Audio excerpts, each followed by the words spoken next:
சுமார் 5000 சாக்லேட்டால் அலங்கரிக்கப்பட்ட மாதா தேரில் சிறுவர் சிறுமிகள் போட்டி போட்டு சாக்லேட்டுகளை பிடுங்கி சென்றனர். சென்னை பெரும்பாக்கம் தமிழ்நாடு நகர்ப்புற வாழ்விட மேம்பாட்டு வாரிய பகுதியில் உள்ள அன்னை அதிசய ஆரோக்கிய மாதா ஆலயத்தில் திருவிழா நடைபெற்று வருகிறது. இந்த திருவிழா 3 நாட்கள் நடைபெறும்.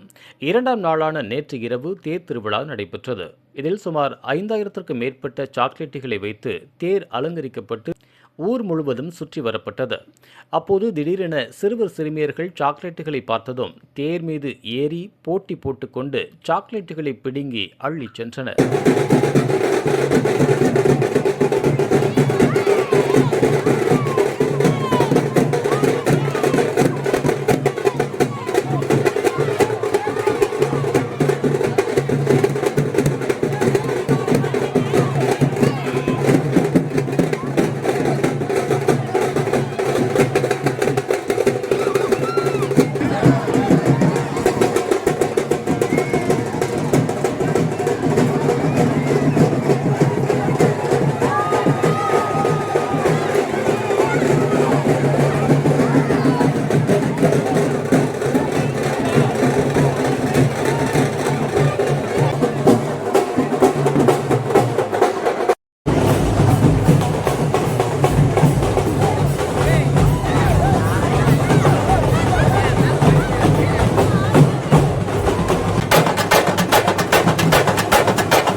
இதுபோன்ற உள்ளூர் செய்திகள், மாநில செய்திகள் மற்றும் பயனுள்ள தகவல்களை உடனுக்குடன் தெரிந்து கொள்ள GST ஆன்லைன் மீடியாவை இலவசமாக சப்ஸ்கிரைப் செய்து கொள்ளுங்கள்.